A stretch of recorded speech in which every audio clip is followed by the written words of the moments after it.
and welcome to another episode of Rift News, the show you occasionally decide to watch to check if there is anything you missed out on. Before we start with this one, I quickly want to mention that the reason why there wasn't an upload on Sunday and why there wasn't a stream on Monday was because I finally took a 4-day break, which was enough for me to get my weekly 3 hours of sleep. But now, let's have a look at what's new around the lands of League of Legends.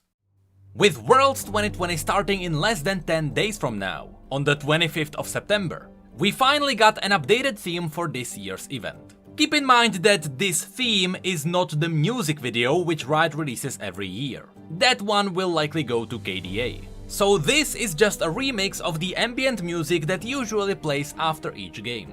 With this music, Riot also released a video talking about some major updates for League. Similar to how in the past, they tried to change up the game's behavior with turret plating, the rework of dragons, or reworking the entire jungle. This time they are focusing on items. So let's have a look at what's changing. The biggest change to the item system is the addition of Mythic items. Mythic items are the most powerful things you can find in the shop. Just like runes, they shape how you play the game, and they even change how your other items behave. However, because they are so strong and so important, you can only have one of them at a time. So think of these like a rune build that you can change in the middle of the game. As an example, Riot showed us the Crimson Shield Bow, which is a mythic item for marksmen. This one gives you solid lifesteal, but more importantly, when you drop below 30% health, you gain a shield that increases your lifesteal even further. As a bonus, you gain 8 armor and magic resistance for every completed major item, such as Phantom Dancer or Infinity Edge.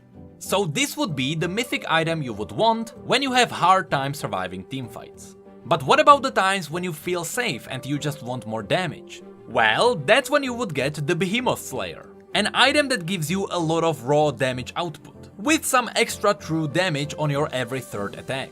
And passively, it gives you 5 extra critical damage for every completed item you have. But then there are also times when you don't need more output and you don't need to soak damage, but maybe you need help with positioning. And that's where Gale Force comes in. This item gives you raw damage just like Behemoth Slayer, but instead of extra true damage, it has a use effect that gives you a short dash. And passively it gives you 2% movement speed for every other completed item. Besides these new mythic items, Riot is also looking over all the other 200 items to make sure every item has a clear purpose and healthy gameplay. Some items are already in a really good spot, and so these will stay the same. As an example, Riot used Rabadon's Death Cap. But some other items will either get reworked or just updated to meet the new standard. This also means that some other items that didn't have a clear purpose would be completely removed. But because the number of items in-game was so good, they will be replaced with something else. As an example here, we got Cursed Demon Helm. Previously, AP Bruiser champions didn't have a lot of items tailored specifically for them. And that's what this new item will fix. Cursed Demon Helm gives you a lot of AP and a lot of health, but it also makes your ability damage apply Azakana's Embrace. Yep, in case I didn't mention it yet, Riot makes sure to tie all of these new items to the lore. That's why the Azakana are mentioned in reference to this mask. Anyway, Azakana's Embrace makes your abilities burn the enemy for 2% of their maximum health every second, and you gain 20 armor and magic resistance every second while someone burns. So you can see why this item fits AP Bruisers so well. We then learned that according to the rough numbers, about a third of the items will stay as they are, a third will be reworked, and a third will be replaced entirely with new items. After that, Riot also showed us the new shop UI, where you may notice the items look a little bit different, but more on that later.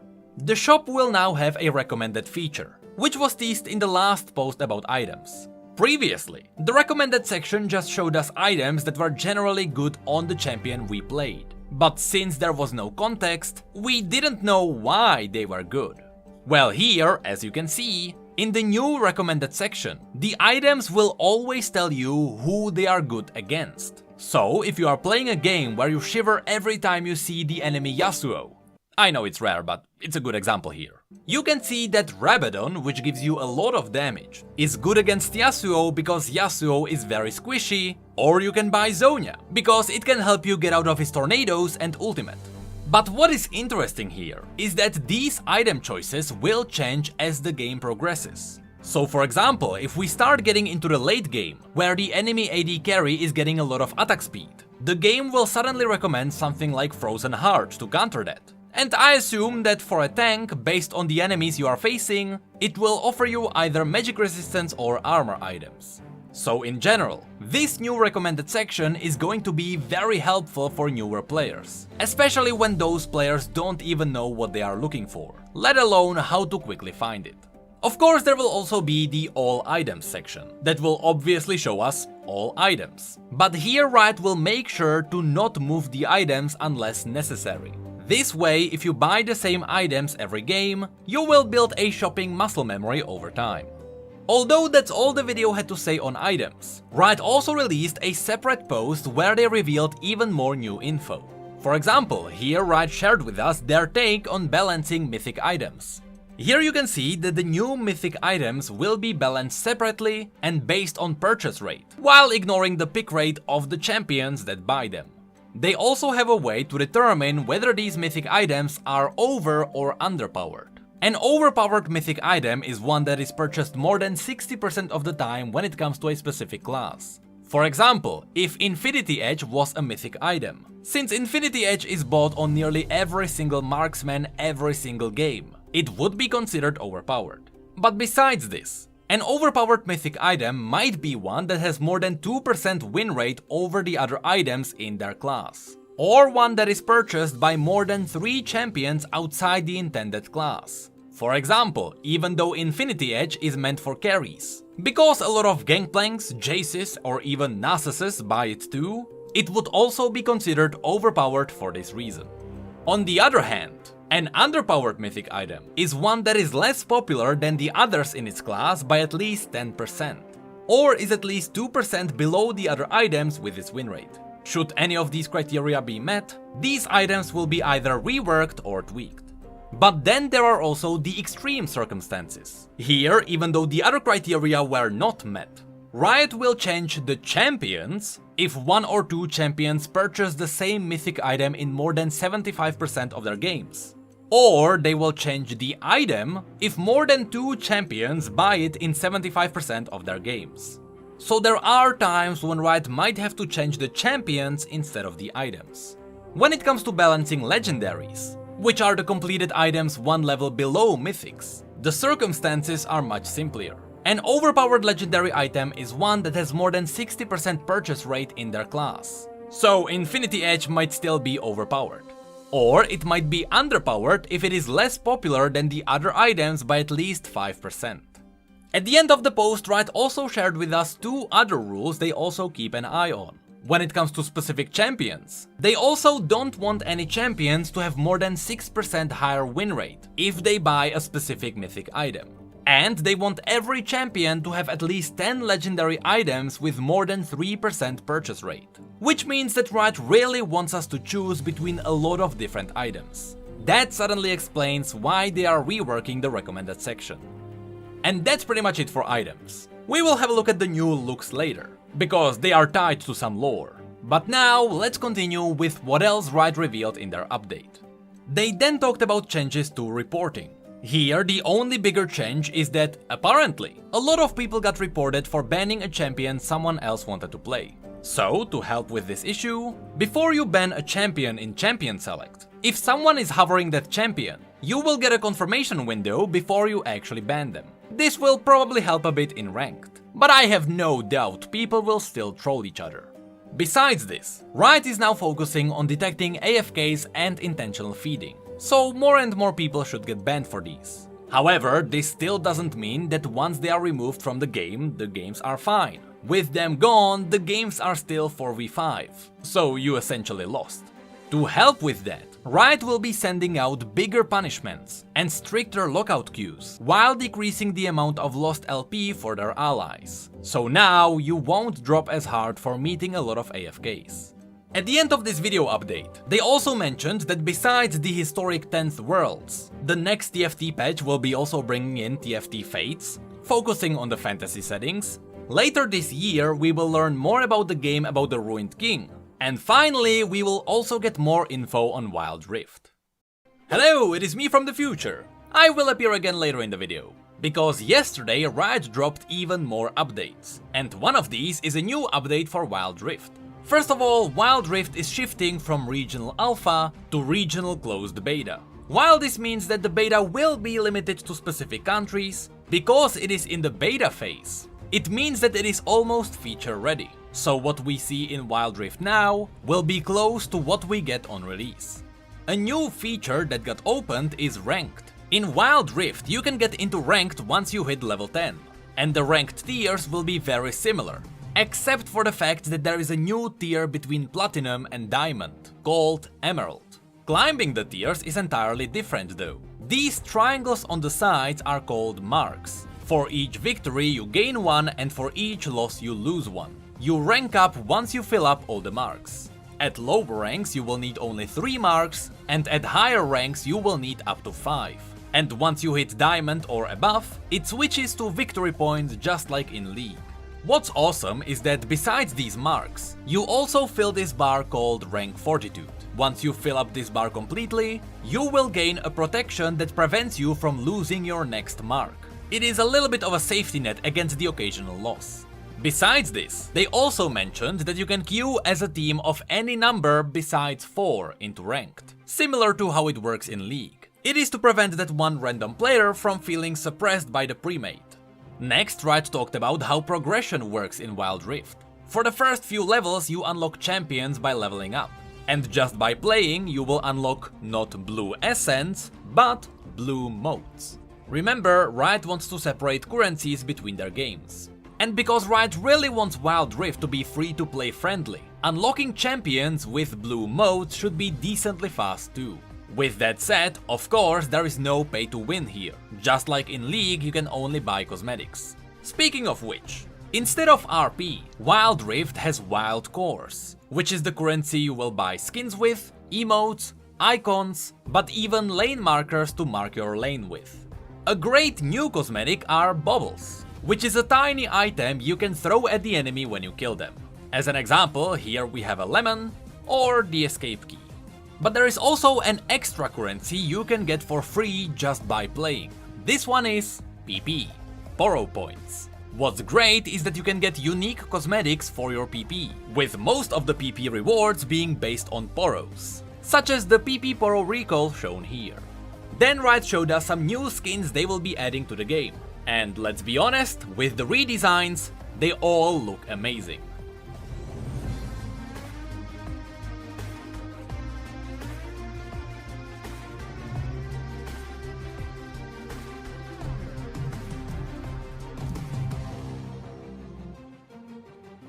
But on Twitter, they showed us more.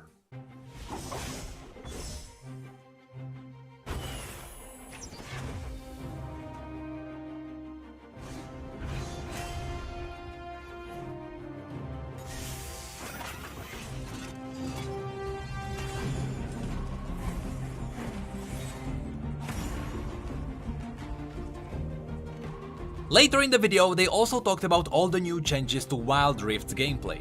But because most people have not played the game yet, there is no point in checking what changed. I do have to say though, I really love how you get to see both yourself and the global ult, which allows you to savor the moment of hitting your ultimate. What's great is that you can also customize your layouts, which will be super handy since all phones are different. And finally, at the end of the video, they showed us 6 new champions coming to League.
Okay, first of all, cloth physics. But also, Mundo is getting a rework, so it is interesting to see that they decided to add his old version into Wild Rift. But that is it for the news about Wild Rift. I know it was a lot, but now, back to the rest of the video. Now, I intentionally skipped what they said at the beginning of this video, because they expanded upon it in a separate post. There they talked about your favorite topic, new skins. In the video, they mentioned that they released a skin for nearly all of the unserved champions, with only 3 left. While we still don't know what Nautilus will get, we know that Ornn is getting an Elderwood skin, which unfortunately is one of the less popular ones, so Ornn won't be really bumped up that high. But Skarner is getting a Galactic skin, which actually looks really nice.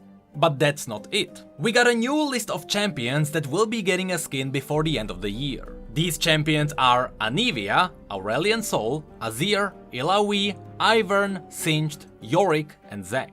And we already know what 3 of these skins will be. Singed is getting a Battlecast resistant skin, similar to Illaoi.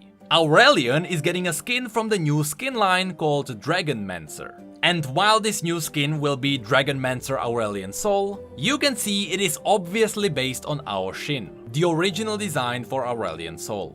And lastly, Zac also has a skin from the Battlecast universe. It's one of Victor's new creations. Now, since Riot already mentioned the new Dragonmancer skin line, they also revealed a legendary skin for Lee Sin from that line. Hey, it's me from the future again! It didn't take them long and they actually revealed the entire Dragonmancer skin line. So here, besides Ao Shin and Lee Sin, we are also getting Eternal Dragon Brand, who's throwing black and purple flames around, Fey Dragon Ash, who's more naturey kind of dragon, and Obsidian Dragon Sand, who looks absolutely badass, and who also gets a prestige skin in this event. Out of all of these, I do believe that Aurelion Sol won the lottery. The Ao Shin skin is extremely detailed, and the quality is insane. With that said, let's not forget Lee Sin, whose spell effects push the boundary of legendary skins. Curiously though, in the PvE patch, not only did we get the Dragon and AKDA ward, but we also got an emote that doesn't fit any of the known skins or champions. So whoever this is, it's something new. And it is pretty hard to guess who the champion is. But besides this, the other surprise is the Odyssey icon. The description says that it is a reward for participating in the 2020 event, which makes it obvious that Odyssey will get something before the end of 2020. I don't expect an event like the old one, but after the Spirit Blossom event, I wouldn't be surprised. Lastly, the pick'em icons are in the files too, and all I want is the one in the top hat. But now, back to the rest of the video. Now, to follow up why Lee Sin is getting another skin, they also gave us some graphs showing how they measure a skin success. Here, as an example, we have pool party skins. On the x-axis at the bottom, we have players who don't play the champion in question that often. And on the y-axis on the left, we have those who main the champion. So when it comes to pool party Taliyah, you can see that nearly 30% of Taliyah mains bought that skin. And from those who don't play her, at least 1% of people bought her too, which is nice. For comparison, Pool Party Jarvan wasn't really a success, because from the Jarvan mains, nearly nobody bought it, and neither did those who don't even play Jarvan. However, having a nice graph here doesn't mean the skin is a success. So for example, let's have a look at Dunk Master Ivern. Just like Taliyah, nearly 30% of mains and more than 1% of the other players bought it. But because Ivern didn't get a skin in a while, there was a chance that players bought the skin because they were starving for content. That's why Riot occasionally sends out surveys and asks for feedback. There they learned that a lot of people wanted a darker skin for Ivern, since he is so happy all the time. And so, Dunk Master Ivern was really a disappointment, despite the fact that the purchase rates were really good. Later in this post, Riot also mentioned how they are looking into making legendary skins even better. But more importantly, they announced that they are trying to release a new ultimate skin before the end of the year. The only teaser we got for this was this random image earlier in the post. On Twitter it was confirmed that these daggers don't belong to Katarina. So at least we know that. But I should mention that it wasn't even confirmed that these belong to the ultimate skin. Maybe these daggers won't swap around in the middle of the game as people believe, and maybe this is just a concept for a legendary skin. That's pretty much it for the big updates, but we are not done yet. In another post, Riot revealed that clubs will be going away. I have to be honest, it is true that clubs didn't see a lot of use in League, but I'm sad to see that my Esquire title will be going away. I logged in very early in the morning to get it when the system launched. In reality, the reason why clubs are going away is quite obvious. In times when companies like Discord focus on making voice communication the best, there is no point in Riot trying to compete with that in their client. On top of that, the technology holding clubs working was quite old, and so Riot spent a lot of time trying to fix it. So in the end, it was easier to just drop it. That's why, to the surprise of many, instead of creating a space inside the client where people can build their community and hoping it works, Riot will be partnering with Discord. Using their features, players should be able to make new Discord servers, share them with their communities, and easily chat before, during, or after their games. As a bonus, they will be using the Discord tech to allow players to even stream their games to each other. Unfortunately, that's all we know about this update. We just know that clubs will be turning off in the preseason at the end of 2020, and they will slowly transition into Discord communities that will have cross features in the League client. And now, let's finally transition into the new items. While we still don't know about many of them, we know that every single item will be made part of the world of League of Legends. This means that design-wise, we should be able to tell where these items are from. For example, the new Zhonya's Hourglass is obviously a Shuriman item now. Deathcap is... I actually don't know that one. But from TFT Fates, we know that BF Sword is now a Demacian Blade. And Bramble Vest feels like Ishtali armor. The reason why these new items excite me is because it is obvious that Riot cares about the items in the lore now. And to prove this dedication, Riot recently released a story I'd like to cover in the next video. And that's the story of Yi's old master, who is none other than Doran, the creator of Wukong's staff, Master Yi's goggles, and even the starting items such as Doran's ring and blade. The figure that made a lot of these legendary items is getting quite a lot of new lore, and you bet I'll have a lot of fun while covering this story. Now finally, to end this video, let's have a look at Seraphine. The name Seraphine was leaked by random people on the internet, but nobody took it for anything else other than a random leak, until people realized there was a mysterious account on Twitter called Seraphine that perfectly mimicked the art style Riot previously used to promote KDA. On top of that, this Twitter account released music that was labeled by the same rights company that handled Riot's music. But the best part is that Skin Spotlights noticed this Twitter account after noticing the name Seraphine in the files for Wild Rift. But because they weren't sure if Seraphine was an actual champion teaser or if it was a random person minding their own business, they didn't say anything. But it is safe to say that Skin Spotlights was the first one to notice Seraphine's account, but was too polite to bother her. Anyway, let's have a look at Seraphine. According to the original leaks, she is supposed to be a Targonian musician, which not only explains why she is joining KDA in the alternative universe, but it also makes sense why Riot is using a lot of space art while promoting Worlds. I believe it's because Seraphine, as the champion in the League universe, will be revealed during the Worlds. With that said, of course, Riot is already dishing out some Seraphine comics that reveal what's happening with her in the alternative universe. Here I would like to point out that once all the comics are out, we will likely make a video talking about all the Easter eggs there. But for now, there are a couple of things we should be paying attention to. Interestingly, since in their world they are wearing masks, that means that the musical universe is set in our real world. Which makes sense since technically, the KDA band appeared on stage during the last Worlds. Also, these comics are leading to the release of the new KDA music video. So pay attention when they are recording stuff, because all of that will be reflected in the song. For example, there will be a Seraphine solo. And the chorus includes everyone besides Akali, because she's the only one outside the recording booth. And of course, because Yasuo is always at the mixing table, that's why he is included in the credits for the KDA songs.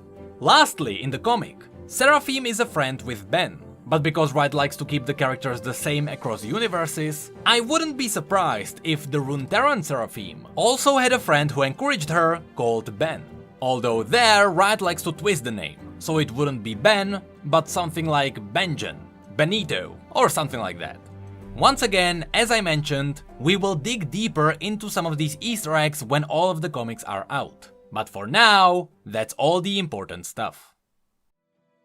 And that is it for this episode of Rift News. Since Riot noticed how excited people were for all the announcements last year, I wouldn't be surprised if the opening ceremony of the 2020 Worlds revealed new things. At the very least, I would be expecting a release date for the Ruined King game before the end of the year, with a small chance of getting more info on Convergence and the fighting game. With that said, with what's happening in the world, I would also be expecting a lot of delays. Which makes me wonder, if those skins are rooted in our reality, will their augmented reality versions wear masks on stage 2?